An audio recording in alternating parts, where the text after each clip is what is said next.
अटल सरकारी कुल आलम वालिए दो जहां साहिब श्री गुरु ग्रंथ साहिब महाराज जियां दे पावन पवित्र दरबार विखे दूरों नेड़ों चल कर पहुंची समुची संगत नूं जियो आया। सतगुरु सच्चे पातशाह महाराज जियां दी अज दी हुक्म फरमान 713 अंग ते प्रारंभ हुंदे हन। 714 अंग ते जाके संपूर्णताई समाप्ति हो जाती है। हुक्म फरमान दी विचार दी हाजरी भर के गुरु चरनां दी असीस लईए। मन बिरतियां एकागर करन लई सारी ही संगत लवाओ हाजरी। सतनाम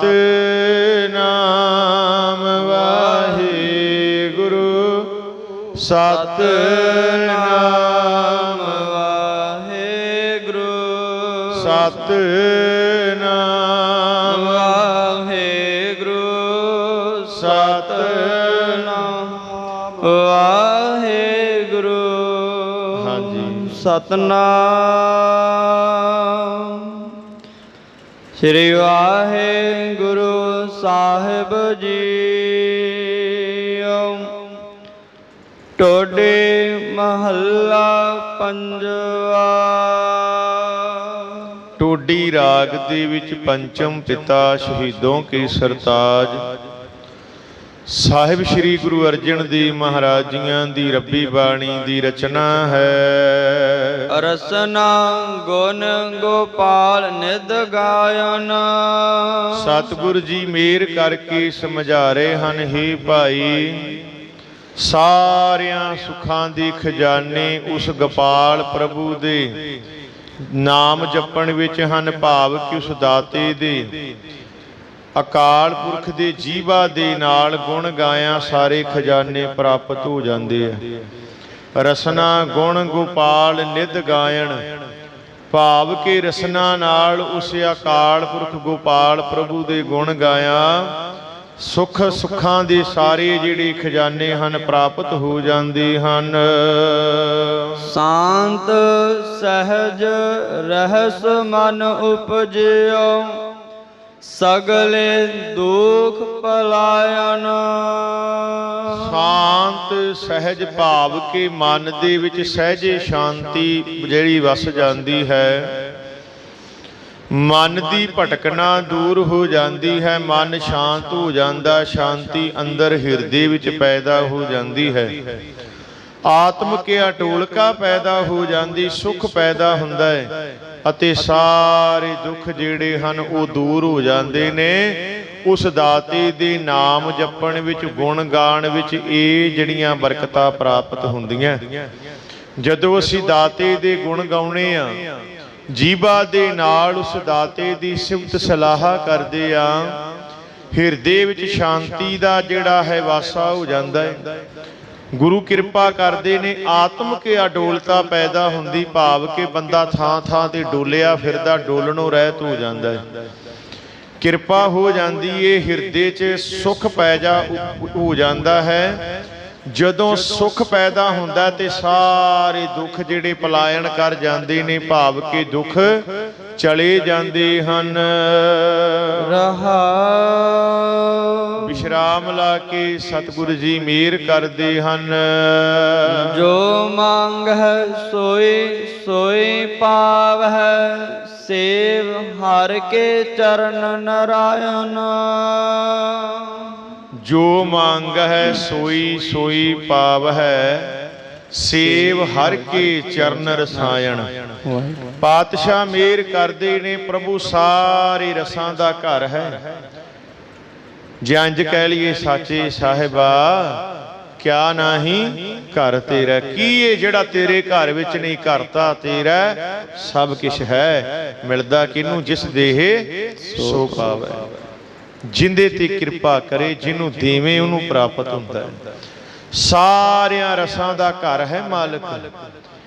हर एक चीज उस दाते दे घर विच है। पर गुरु पातशाह मेहर करते ने कि मनुख जो कुछ उसके दर तो मंगते हैं वो कुछ प्राप्त कर लेंदे हन। जो मांग है सोई सोई पाव है। जैसी का मनसा तैसी का पूरक।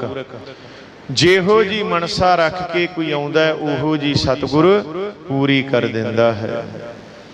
पर उहदे वास्ते सब तो पहली गल जो आप जी ने सरवण कीती, सेव हर के चरण रसायन।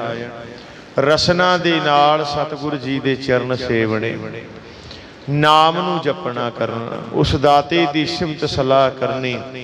ਇਹ ना होवे गुरमुख प्यारिओ साडे, मैं भी तुहाडे वर्गा ही हाँ, साडी हालत सारिਆਂ ਦੀ पता किहो जी है। ਅਸੀਂ अंदरों तपे भी तां ही रहने आ, दुखी भी तां रहने आ। उहदा कारण है सेवा थोड़ी मांगण बहुता। सेवा है नहीं, मंगदा मैं भी बड़ा कुछ मंगी जाना गुरु साहब कोलों, सेवा तो करी दी नहीं। सेवा तो हुंदी कित्थे है? सेवा हुंदी नहीं, मंगी दा बहुता कुछ है, मंग सारा कुछ ही लैने आ, सेवा कीती नहीं। इंज कह लीए जेड़ा बच्चा मां प्यो दी कदर नहीं करदा, मां प्यो दे कहने विच ही नहीं आउंदा, मां प्यो दे आखे ही नहीं लगदा, साध संगत जीओ मां प्यो की देवेगा? कुछ भी नहीं देंदा। बेदखल कर दिंदे ने भी बच्चा साडा तां भाई बेदखल है, ये साडे कहने तो विच नहीं है, ये साडे कहने तो बाहर है। तो इहदे नाल लैण देण वाला भी आप ही जिम्मेवार होवेगा। लोकां नूं भी समझा दिंदे ने भी आप ही जिम्मेवार होवोगे, ना होवे भी इहनूं फड़ा के माया ते कल नूं साडे बल्ले तुरे आओ। क्योंकि कईयां दी ना सारी उम्र जुगता लाउंदे ही लंघ जांदी, ठगी मारदे ही लंघ जांदी भी मैं ऐदां ही कुछ बन जावां, ऐदां ही कुछ हो जे। फिर माँ प्यो अक जांदे आ, माँ प्यो की कदर नहीं, सेवा नहीं। तो साडा सारियां दा माँ प्यो एक जो है अकाल पुरख, सबना का माँ प्यो आप है, जो सारियां दा माँ प्यो है, जो सारियां दा माँ प्यो ओ दाते उनकी कहनी विच आ जगे, उनकी हुक्म विच आ जगे, उस दाते की सिफत सलाह करके जो मंगेगा मिल जाएगा। सतगुरु परमेश्वर अकाल पुरख का घर जिहड़ा है सारे रसां का घर है, उनके घर विच सब कुछ हर एक पदार्थ प्राप्त है। ते उस दे चरण सेव के मनुख जो कुछ चाहे ओह कुछ मंग, जो कुछ मंगे वो कुछ प्राप्त कर लैंदा है। सेव हर के चरण रसायन। उस दाते दे अकाल पुरख दे चरनां नूं सेव के, उस दाते दी सिफत सलाह करके सेवा करके जो मंगेगा मिल जाएगा। मैं फिर बचन करा, साडे दुखां दा असल कारण है सेवा थोड़ी मंगण बहुता। सानू जदों फिर प्राप्त नहीं हुंदा असीं फिर दुखी हो जाने आ। असीं दुखी हो जाने भी असीं इन्ना चिर सेवा कीती, इन्ना चिर नाम जपिया, इन्ना चिर बाणी पढ़ी, इन्ना चिर गुरु घर जांदे रहे, मिलिया ते कुछ भी ना। असल गल ते असीं आए नहीं ना जो सतगुरु ने सानू समझाउणा कीती है। जिस दिन उस दाते दी सेव कमा लेगा, जो मंगेगा प्राप्त कर लेगा, उही कुछ प्राप्त कर लेंदे ने जेड़े चरण सेवदे हन। जन्म मरण दोह दे छोट भव जल जगत तरायन। निरा यही नहीं है कला कि जो मंगेगा मिल जाएगा।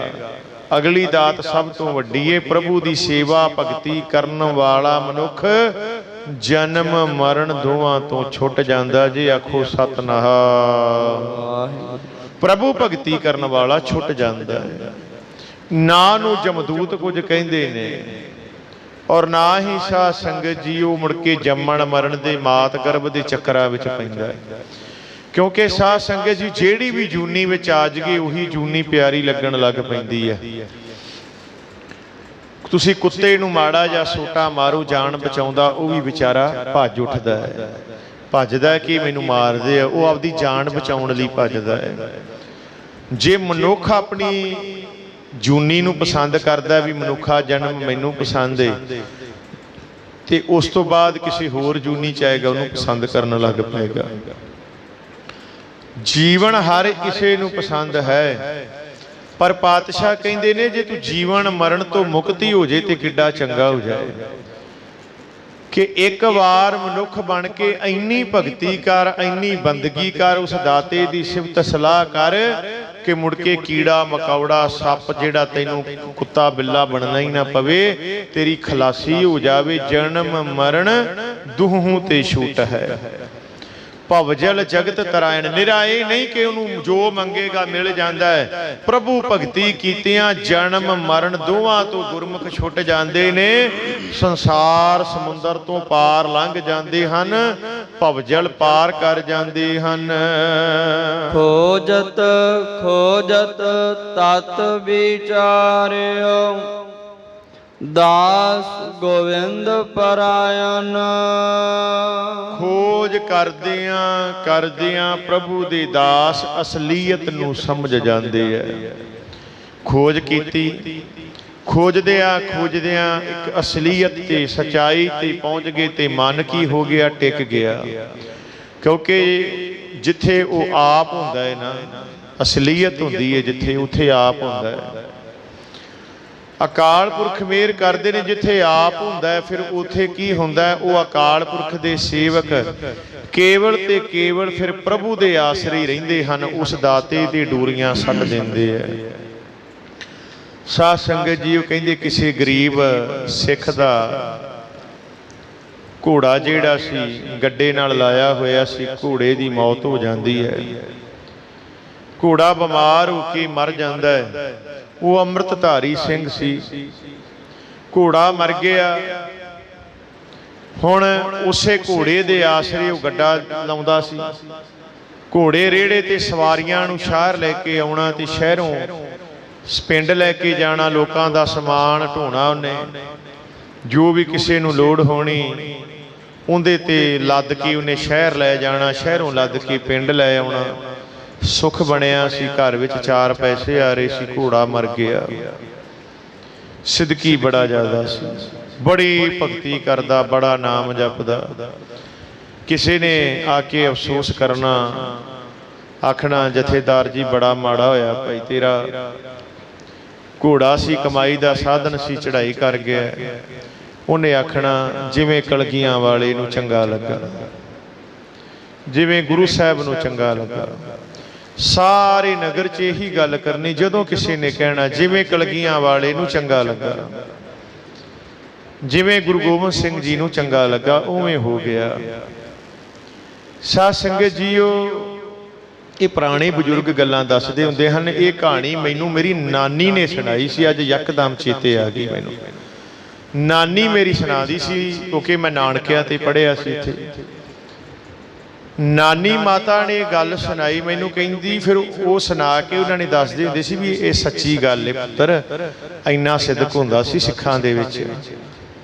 ते गुरु साहब महाराज कृपा करन, गुरमुखो सतगुरु जी की रहमत, उस सिख कोले जिन्हें जाना उन्हें कहना गुरु गोबिंद सिंह नूं जिवें चंगा लगा, कलगियां वाले नूं जिवें चंगा लगा, उवें हो गया। कहते एक दिन रात सुपने च फिर गुरु गोबिंद सिंह जी ने दर्शन देते। कहते तेरा घोड़ा मैं मारिया। हाथ जोड़ के कहता सच्चे पातशाह मैं तो कहता ही नहीं तुसी मारिया, मैनू जो दिता सी मैं तो उदों भी कहना सा कलगियां वाले ने दिता है, लै गए हो। मैं तो हुण भी कहना जिवें आप जी नूं चंगा लगा, जिवें तुहानूं चंगा लगा। सतगुरु जी प्रसन्न हो गए। कहते इन्ना सिदक, कहते उस सुपने दे विच सिख ने गुरु साहब जी धन गुरु गोबिंद सिंह महाराज जी के चरनां ते नमस्कार करती। पातशाह कहते चंगा फिर हुण उही कुछ होवे करेगा जो सानू चंगा लगेगा। समा की पिया भी उस सिख दे हुण घोड़ा ते कोल रहना गया, ते वो विचारे ने गड्डे दे अगे आप लगना, शहर जाना छड्डता, ते छप्पड़ विचों चीकणी मिट्टी पुट के ते लोकां नूं घर बाहर लिपण वास्ते देनी, किसी नूं चौंका बनाउण लई, किसी नूं छत लिपण लई, किसी नूं विहड़ा लिपण वास्ते। अज ते असीं पत्थर ला के काम ही निबेड़ दिता है ना सारा।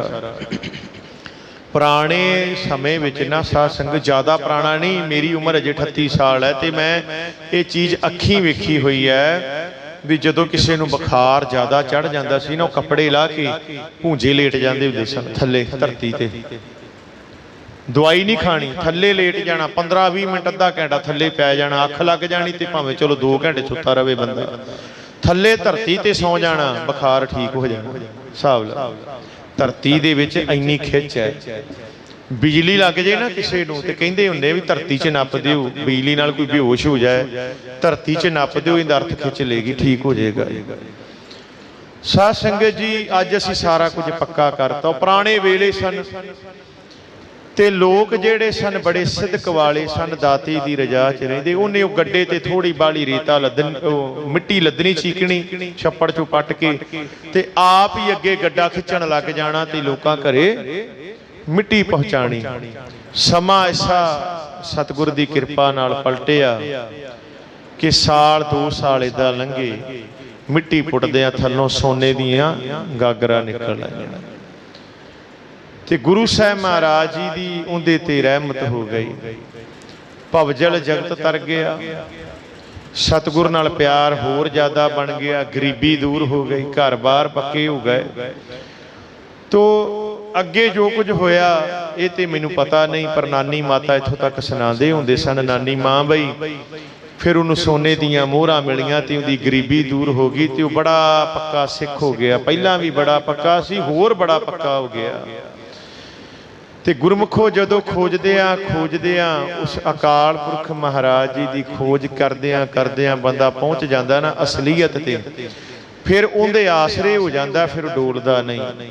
ਉਹ ਸਿੱਖ ਦੇ ਅੰਦਰ ਪਤਾ ਨਹੀਂ ਕਿੰਨੀ ਕੁ ਵੱਡੀ ਖੋਜ ਸੀ ਕਿ ਉਹ ਡੋਲਿਆ ਨਹੀਂ। ਇੱਕੋ ਇੱਕ ਸਾਧਨ ਸੀ, ਘੋੜਾ ਮਰ ਗਿਆ, ਹੋਰ ਲਿਆਉਣ ਜੋਗੇ ਪੈਸੇ ਨਹੀਂ, ਪਰ ਕਹਿੰਦਾ ਜੋ ਕੀਤਾ ਕਲਗੀਆਂ ਵਾਲੇ ਨੇ ਕੀਤਾ, ਸਹੀ ਕੀਤਾ ਹੈ। ਸਿਦਕ ਹੁੰਦਾ ਹੈ ਜਦੋਂ ਅਸੀਂ ਸਬਰ ਸੰਤੋਖ ਵਿੱਚ ਆ ਜਾਂਦੇ ਹਾਂ, ਸਿਦਕ ਵਿੱਚ ਆ ਜਾਂਦੇ ਹਾਂ। ਜਿਹੜੀਆਂ 3 ਵਸਤੂਆਂ ਦੀ ਗੱਲ ਕੀਤੀ ਹੈ ਨਾ ਗੁਰਬਾਣੀ ਵਿੱਚ, ਸਾਡੇ ਹਿਰਦੇ ਰੂਪੀ ਭਾਂਡੇ ਵਿੱਚ ਪਾਉਣ ਲਈ, ਇਹੀ ਤੇ ਹੈ। ਥਾਲੇ ਵਿੱਚ ਤਾਂ ਵਸਤੂ ਪਈ, ਉਹ ਕਿਹੜੀ ਹੈ? ਸਤ ਸੰਤੋਖ ਵਿਚਾਰੋ। ਸਤ ਸੱਚ ਹੋਵੇ ਪੱਲੇ, ਸੰਤੋਖ ਹੋਵੇ ਭਟਕਦਾ ਨਾ ਫਿਰੇ, ਲਾਲਾ ਨਾ ਕਰਦਾ ਫਿਰੇ। ਅੰਦਰ ਹਿਰਦੇ 'ਚ ਸੰਤੋਖ ਹੋਵੇ ਤੇ ਸਦਾ ਉਸ ਦਾਤੇ ਦੀ ਵਿਚਾਰ ਵਿੱਚ, ਉਸ ਦੇ ਭਾਣੇ ਵਿੱਚ ਰਵੇ, ਉਸ ਦਾਤੇ ਨੂੰ, ਉਸ ਬਾਣੀ ਨੂੰ, ਉਸ ਨਾਮ ਨੂੰ ਵਿਚਾਰਦਾ ਰਵੇ, ਜਪਦਾ ਰਵੇ। ਤਾਂ ਜਦੋਂ ਖੋਜ ਕੇ ਸੇਵਕ ਜਨ ਪ੍ਰਭੂ ਦੇ ਦਾਸ ਅਸਲੀਅਤ ਤੇ ਪਹੁੰਚ ਜਾਂਦੇ ਨੇ, ਅਸਲੀਅਤ ਨੂੰ ਜਾਣ ਲੈਂਦੇ ਹਨ, ਤਾਂ ਉਸੇ ਦੀ ਆਸਰੇ ਹੋ ਜਾਂਦੇ ਹਨ। ਅਬਨਾਸੀ ਖੇਮ ਚਾਹੇ ਜੇ ਨਾਨਕ, ਸਦਾ ਸਿਮਰ ਨਾਰਾਇਣ। ਨਾਨਕ ਨਾਮ ਦੀ ਮੋਹਰ ਲਾ ਕੇ ਸਤਿਗੁਰ ਜੀ ਮਿਹਰ ਕਰਦੇ ਨੇ। ਜੇ ਤੂੰ ਕਦੇ ਨਾ ਮੁੱਕਣ ਵਾਲਾ ਸੁੱਖ ਲੋੜਦਾ ਹੈ, ਜੇ ਤੂੰ ਚਾਹਣਾ ਕਿ ਮੈਨੂੰ ਉਹ ਸੁੱਖ ਪ੍ਰਾਪਤ ਹੋਵੇ ਜਿਹੜਾ ਕਦੇ ਵੀ ਨਾਸ਼ ਨਹੀਂ ਹੁੰਦਾ, ਤਾਂ ਸਦਾ ਪਰਮਾਤਮਾ ਦਾ ਸਿਮਰਨ ਕਰਿਆ ਕਰ, ਕਿਉਂਕਿ ਉਹ ਵੀ ਅਬਨਾਸੀ ਹੈ। ਆਖੋ ਸਤਿਨਾਮ। ਪਰਮੇਸ਼ਰ ਦਾ ਵੀ ਨਾਸ਼ ਨਹੀਂ ਹੋ ਸਕਦਾ, ਪਰਮੇਸ਼ਰ ਦਾ ਕਦੇ ਵੀ ਖਾਤਮਾ ਨਹੀਂ ਹੋ ਸਕਦਾ। ਨਾ ਘਾਟ ਹੈ, ਨਾ ਬਾੜ ਹੈ, ਨਾ ਘਾਟ ਬਾੜ ਹੋਤ ਹੈ। ਉਹਦੇ 'ਚ ਤੇ ਘਾਟਵਾਦ ਹੋ ਹੀ ਨਹੀਂ ਸਕਦੀ। ਤੇ ਜੇ ਤੂੰ ਅਬਨਾਸੀ ਖੇਮ ਚਾਹੇ ਜੇ ਨਾਨਕ, ਜੇ ਤੂੰ ਅਬਨਾਸੀ ਖੇਮ, ਅਬਨਾਸੀ ਖੁਸ਼ੀਆਂ, ਅਬਨਾਸੀ ਸੁੱਖ ਜਿਹੜਾ ਮੰਗਦਾ, ਜਿਹੜਾ ਕਦੇ ਵੀ ਨਹੀਂ ਮੁੱਕਣ ਵਾਲਾ, ਤਾਂ ਸਦਾ ਪਰਮੇਸ਼ਰ ਦਾ ਸਿਮਰਨ ਕਰ, ਉਸ ਦਾਤੇ ਦੀ ਸਿਫਤ ਸਲਾਹ ਕਰਿਆ ਕਰ। ਸੋ ਗੁਰੂ ਪਿਆਰੀ ਸਾਧ ਸੰਗਤ ਜੀ, ਅੱਜ ਦੀਆਂ ਵਿਚਾਰਾਂ ਇੱਥੇ ਵਿਸ਼ਰਾਮ ਲਾ ਕੇ ਸਮਾਪਤੀ ਕਰਦੇ ਹਾਂ। ਜਿੰਨੀ ਵੀ ਸੰਗਤ ਆਈ ਸਭ ਨੂੰ ਜੀਓ ਆਇਆ। ਸਤਿਗੁਰ ਜੀ ਹਾਜ਼ਰੀਆਂ, ਕਦਮ ਕਦਮ ਸਵਾਸ ਲੇਖੇ ਵਿੱਚ ਲਾਉਂਦੇ, ਦਰੋਂ ਕਰੋ ਨਾਮਦਾਨ, ਗੁਰਸਿੱਖੀ ਜੀਵਨ, ਸਿਦਕ ਭਰੋਸਾ ਬਖਸ਼ਣ। ਹੁਣ ਭਾਈ ਸਮਾਪਤੀ ਦੀ ਪੰਕਤੀ ਪੜਾਂਗੇ, ਫਤਿਹ ਦੀ ਸਾਂਝ ਪਾਵਾਂਗੇ। ਖੋਜਤ ਤਤ ਵਿਚਾਰਿਓ, ਦਾਸ ਗੋਬਿੰਦ ਪਰਾਇਣ। ਅਬਿਨਾਸੀ ਖੇਮ ਚਾਹੇ ਜੇ ਨਾਨਕ, ਸਦਾ ਸਿਮਰ ਨਾਰਾਇਣ। ਵਾਹਿਗੁਰੂ ਜੀ ਕਾ ਖਾਲਸਾ, ਵਾਹਿਗੁਰੂ ਜੀ ਕੀ ਫਤਿਹ।